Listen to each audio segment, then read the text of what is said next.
Baseball is in a culture war. That's what we're reacting to today, guys. We've been doing a lot of videos on this topic of the unwritten rules of baseball. This probably will be the last one now for a while. I've seen some of the comments in the previous videos. Some of you guys don't agree with my point of view on it. Some of you guys do. It seems something that really does divide people in baseball, and that's what's great in it. That's what's interesting, these unwritten rules. Seems like the old school people like the unwritten rules. They think there should be a level of respect there to your opposition, which I get. It's a gentleman's game. Some people are against it and think, you know, it's a competitive game. Go out there, win, showboat a bit, celebrate, entertain. Are you not entertained? So we're going to check out this video, and I think that's the basis of this video from you guys in the comments. Tell me to watch this video, and let's see what it's all about. Let's go. Subscribe, like, comment down below. Go. MLB is in the middle of a culture war that has been going on for over 100 years. Today's players are talking more, It's a long war. wearing more chains, and flipping more bats than ever. Less than a decade ago, players did this same thing and were thrown at, hated by opponents, hated by teammates, and hated by fans. All because they violated the unwritten rules, a long list of secret baseball codes that has caused some of the most intense showdowns in MLB history. Bob Gibson once got so mad at a player for breaking an unwritten rule, he threw at him 15 years later during an old-timers game. These rules tell you what you're allowed to wear, when you're allowed to hit a homer, what you're allowed to eat, and even where you're allowed to go to the bathroom.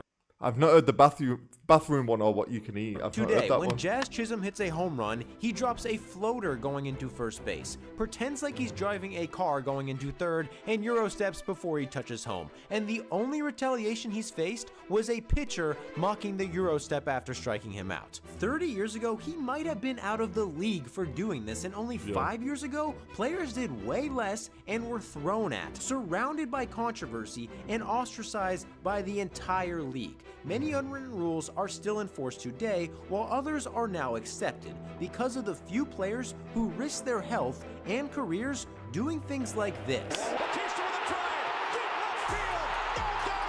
It's cold This though, bat isn't it? flip It is caused cold. the benches to clear. Former pitcher Goose Gossage to call Bautista a quote disgrace, and the Rangers to throw at him the next year. Shortly after, Bautista slid into second extremely hard for revenge, which caused one of the craziest brawls and punches ever seen. Now compare that to a recent bat flip controversy that started after Javi Baez celebrated a walk-off against Amir Garrett. Instead of hitting Baez the next chance he got, Garrett struck him out, screamed at him, and stared him down. Garrett continued to do this every single time he played the Cubs, which cleared the benches a few times, but never started an actual fight. I mean, that's the way to do it. Don't throw a ball at him. Strike the guy out. That's the best way to do it. Get your payback that way. I was thinking about this as well, guys. I think the reason I don't have a problem with people staring at the ball after they've hit it is in cricket, that's a very common thing. Cricket is a gentleman's sport, and they do show a high level of respect. They don't really celebrate if they hit a six, but they for sure watch that ball go. They don't start running.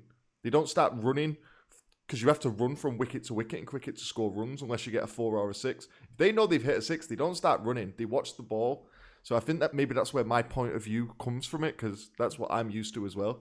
And it's not really that disrespectful. You're kind of just intrigued as to where the ball's going to go. You know what I mean? You've hit an absolute beamer. You want to know how far it's gone. You don't want to know where it's going to land. You know what I mean? I guess that's where it's a bit different. The next time Baez faced Garrett, he started talking trash before he even got into the box, hit a walk-off, stared him down, yelled at him, used his bat as a broom to sweep him off the field, tossed the bat towards Garrett, threw his helmet, and took his jersey off before he even got to first base. This has resulted in no punches thrown or hit by pitches, but if this happened in any other era of baseball, Javi Baez would be in big trouble, because historically, any celebration whatsoever was a punishable offense. This is a clip of the Yankees winning the 1943 World Series, and they just walk off the field like nothing happened. In 2008, Prince Fielder pulled off one of the most legendary celebrations in history and was drilled for doing it in a spring training game. In 2012, Aroldis Chapman used to do somersaults after getting a save, which pissed off so many people, his own manager made him stop. And in 2014, when asked what would happen if an MLB player celebrated like an NFL player, Torrey Hunter said he would beat him up even if he was on the same team. But today, Lance Lynn grabs his nuts after striking people out. the Red Sox put a player in a How time's laundry strange. cart and wheel him through the dugout after they hit a home run. And in 2021, Marcell Ozuna stopped in the middle of the field and pretended to take a selfie after every single homer. And another thing I'll say here is my first introduction to baseball was through the World Baseball Classic, and every team was doing crazy celebrations during that. So that's also why it kind of took me by surprise, because I didn't know this existed. Like the British team were doing the sipping a tea and that when they were on the bases, and the American teams were doing stuff. Everyone was celebrating, and it didn't seem disrespectful to me. It just seemed like they were having a good time. They were having fun with it. So that's kind of why it took me by surprise as well. None of these players faced any consequences for doing this, but historically, players haven't been so lucky. Nolan Ryan used to throw at batters just because they tried to bunt on him. Stan Williams wanted revenge on so many hitters, he literally kept a list of their names in his hat so he wouldn't forget to drill them. In the 2000 World Series, Mike Piazza had hit Roger Clemens so well that when he broke his bat, Clemens picked it up and immediately threw it at Piazza. And Bob Gibson once hit a batter during an old-timers game just because the other batter hit a grand slam off him. He also threw at Reggie Jackson in a different old-timers game because Reggie Jackson hit a home run off him in an earlier old-timers game. These are examples of players getting hit just for being good. When they break the unwritten rules, the consequences can be a lot worse. In the 2019 playoffs, Juan Soto was the youngest and arguably the best player in baseball when he started doing the Soto Shuffle, a signature move where he watches a ball, lunges towards the pitcher, and grabs his junk while staring him down. Okay. Soto's only consequence for this was an opposing pitcher grabbing his nuts in retaliation. In fact, Soto got in a lot more trouble just for standing too close to home plate before his at-bat. Will Smith screamed at him for doing this in 2020, and Soto responded by hitting a 430-foot bomb, staring at him and flipping his bat. Will Smith yelled at the Nats dugout and got revenge a year later when he drilled Soto with a fastball. The Nats responded the very next day by intentionally hitting Freddie Freeman. Juan Soto broke the unwritten rule that states hitters should not stand too close to the box to try to time the pitcher. Ryan Duran once threw at Jimmy Pearsall for doing this, but instead of waiting until he got to the plate, he threw at him while he was in the on-deck circle before he even got a chance to hit. This rule has been passed down and modified dating all the way back to the beginning of baseball, and it may seem stupid, but it is nothing compared to some of the unwritten rules that were enforced back then. But before we get to that, I want to see these back in the day ones. Let's just skip this advert. Currently, an unwritten rule on how much lunch a player was allowed to eat. Eating too much lunch resulted in a player running until they nearly dropped. There was an unwritten rule that banned players' wives from coming to road games. Umpires used to enforce their own unwritten rule that automatically called any player sliding into first out, no matter how safe they actually were. There was also an unwritten rule that banned beards altogether, and as ridiculous as this rule is, the Yankees still enforce it. In 2022, if you have hair that is deemed too long or a beard, you cannot play for the Yankees. That's mad. Why is that? What's the reasoning behind that? Someone let me know, because obviously it's not going to tell us. In 1991, Yankees first baseman Don Mattingly refused to cut his mullet, and despite being the team's captain, was benched until he cut it. Amir Garrett says that as a rookie, his team banned him from wearing a specific pair of cleats because one player told them, quote, "I don't like them, they're too flashy." Ronald Acuna says that during his rookie year, Freddie Freeman made him take off his eye black because it covered too much of his face. Freeman says the Braves organization has a rule against too much eye black, as well as wearing sunglasses on your hat in a way that covers the logo. And as recent as 2014, the Diamondbacks had a bathroom stall that was bigger than the others. They had an unwritten rule that says a player must play at least 4 years in the major leagues before they're allowed to use the big bathroom. These unwritten rules dictate what players can wear or what they can do off the field, but most unwritten rules dictate what a player can do on the field. For example, the unwritten rules that state what you're allowed to do in a blowout, which has legitimately almost gotten players killed. In 1993, 46-year-old Nolan Ryan drilled Robin Ventura. He charged the mound, and even though he was 20 years older than him, he put him in a headlock and repeatedly punched him in the head. So this batter in this situation, what's he trying to do? Because he's ran at a guy and then put his head into his chest. Like, what's he trying to do there? He's obviously doesn't actually want to fight, but you kind of have to fight, don't you, if a guy's drilled you? But come on, man, if you're going to run over to someone like that, what are you doing? You've just let him put you in a headlock and punch you in the face. What are you doing? At least try and take him down. Don't just give up. This incident was sparked the night before Pathetic, when man. Robin Ventura scored from What are you second doing? on a single, even though the White Sox were winning 9-0. The general rule of thumb is that if your team is winning by 6 runs or more, in the 6th inning or later, you cannot score from second on a single. Adam Dunn broke this same rule in a more extreme way after he not only tried to score, but actually ran over a catcher, even though his team was winning by 10 runs. Dunn was drilled for this, tried to charge the mound, but was tackled before he could get there. The unwritten rule also states players should not steal in a blowout, which is what Barry Bonds did in 1998. The Phillies hit him for this, but according to Bonds, it was only the 5th inning and the steal was justified, so he charged the mound and tackled the pitcher. Fernando Tatis Jr. is one of baseball's best, youngest, We've and done a video on this flashiest as players. well. Despite barely any Grand MLB Slam, right? experience, he dances in the dugout, coordinates one's celebrations, stupid, and man. pimps home runs on a regular basis. Nobody has ever thrown at Tatis for doing this. He got in trouble for a completely different unwritten rule, swinging on a 3-0 pitch during a blowout. Yerman Mercedes not only did this while up 11, he did it against a position Tatis Jr. did it and hit a grand slam, which is player on a pitch going 47 miles per hour. The next day, the Twins got their revenge by trying to drill Mercedes, and his own manager said he didn't have a problem with how the Twins handled hell, it, he's saying that rapid. what Mercedes did was a quote mistake, which he would face consequences for. Despite this, basically everybody on the White Sox went against their own manager and defended Mercedes. Fernando Tatis Jr. also swung at a 3-0 pitch in a blowout, hit a home run, then immediately was told by his manager not to do that. Predictably, the next hitter, Manny Machado, was thrown at. The overwhelming public consensus was that the unwritten rule was dumb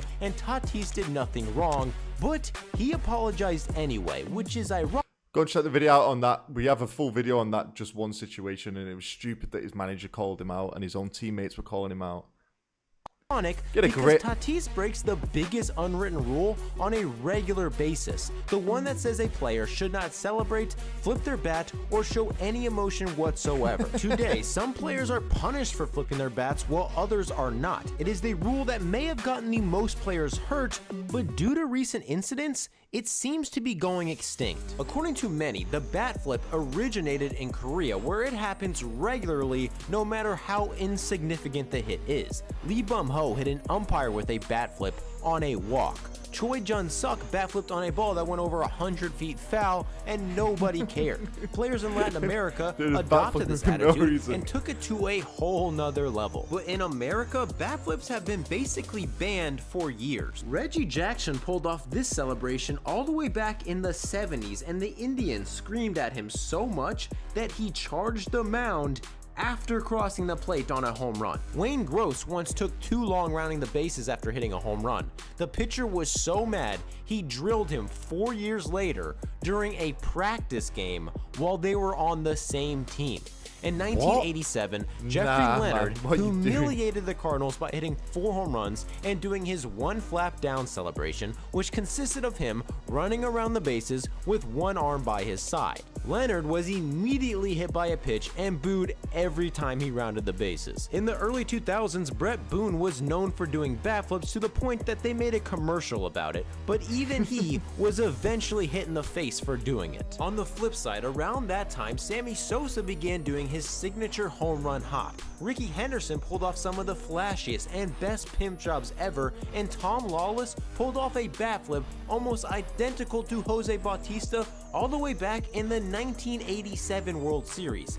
None of them faced I like the bat flips, I'm not going to lie. They look cool. They look so cool. I love them. any repercussions for doing this. It's cold, if you man. were a star or did it in a big moment, exceptions were made. But if you were a below average player or a young player, the consequences were worse than ever. As a rookie, Those face shots are brutal, though. They're absolutely brutal. in 2001, Jimmy Rollins was screamed at going around the bases, What did was you do, promised Jimmy? he'd get hit in the head his next at bat for a bat flip as minuscule as this, which the opposing pitcher referred to as, quote, Little League. Compare that to this season when Christopher Morel Maybe your pitch was Little League.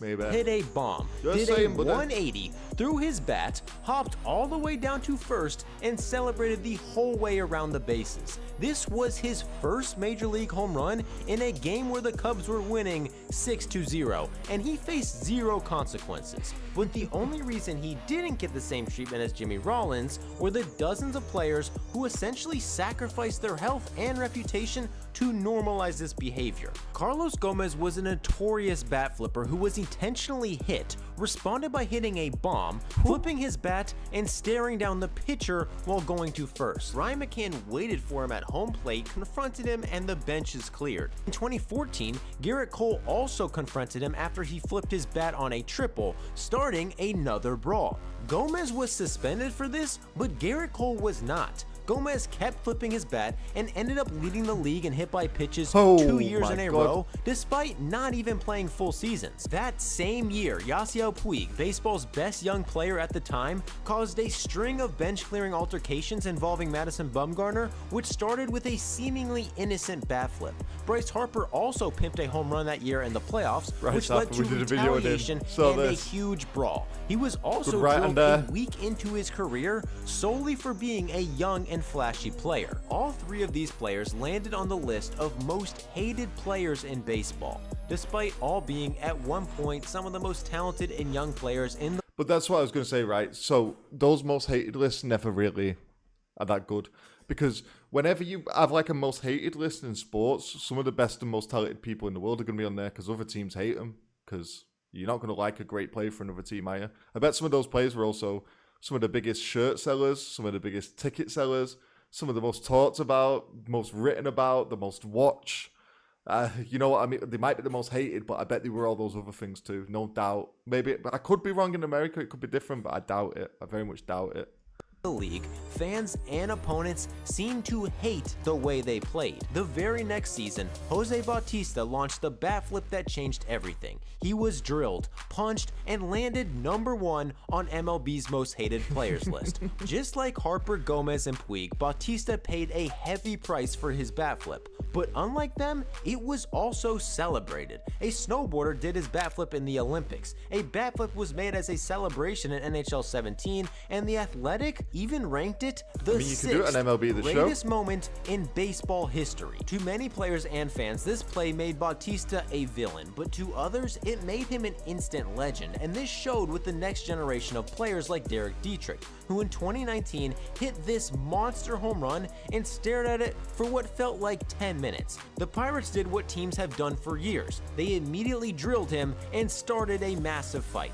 Despite this intimidation, Dietrich came up later, hit another bomb, and pulled off another pimp drop. Dietrich went on to hit 3 more home runs against the Pirates in a single game and pimped and celebrated each one like he'd never been thrown at in the first place. Later in the season, a Pirates pitcher admitted to purposely throwing near Dietrich's head for revenge, which spiraled into more trash talking and Amir Garrett going directly from the mound to fight the entire Pirates team. Dietrich was being targeted, and a radio broadcaster even said his dead grandfather would be ashamed of his home run antics, but Dietrich was also receiving a ton of support and notoriety, which may have inspired Tim Anderson to do this.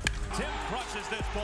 He throws the bat. The ball goes flying. The Royals immediately confronted him and hit him in his next at-bat, which somehow ended in him getting ejected and even suspended for a game. But Tim Anderson was completely unbothered. He pulled off an identical bat flip a week later with no repercussions. Went on to win the batting title. A Silver Slugger, became an All-Star, pulled off another iconic bat flip in the Field of Dreams game, and this bat flip against the Royals that ended in him getting suspended has been used as marketing for MLB ever since, and literally turned him into a star. In the past 3 seasons, baseball has seen some of the best bat flips and most dramatic dugout celebrations in history, and thanks to people like Tim Anderson, nobody has to get hit in the head for doing it.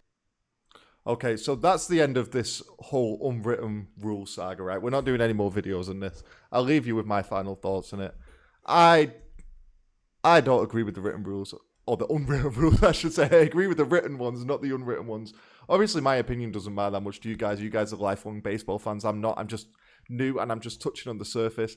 One thing I will say is, in England, in the Premier League, like, it almost feels like we've lost the competitive edge in sports. Like, people aren't competing, or they're just way too respectful towards each other, and there's no rivalries anymore. It doesn't seem like there's any dislike between teams. Everyone's too friendly with each other, hugging each other before, during, and after games, and like everyone's friends. And it's not the same as what sports used to be in England, like where everyone there used to be proper dislike there and like rivalries, and you used to feel it before the game. Like we're going to war today, and I miss that in sports, and I know a lot of people miss that feeling in England in the Premier League. What's happening right now in baseball, I kind of feel is bringing that competitive edge back into sports. I like it. You should celebrate. You should be showboat a little if you do something amazing. Like, build your brand. Those celebrations help the players. I have no issue with it. I honestly don't. As long as nobody's getting hurt, which happens sometimes when the pitchers get the Regals hurt and they throw the ball at someone's head. Like, there's nothing wrong with it, I don't think. I think go for it. I know a lot of people are going to have different opinions on this one, especially the old school guys. You're going to not like my opinion on that, but I'm just going to be honest. That's what I think. I think go for it. Do your backflips. Do your celebrations. Celebrate. Have fun with it. Do it. Go for it. I don't care. That's the end of this situation anyway, guys. We'll move on to some more MLB videos, though, in the future. So do let me know down below in the comments what other topics you want me to look at. Do you want me to go back to NHL? I'm not going to do American football yet until the season starts. Maybe some more MLS stuff. Let me know down below what you like watching. And I'll see you for the next one. Take it easy. Peace.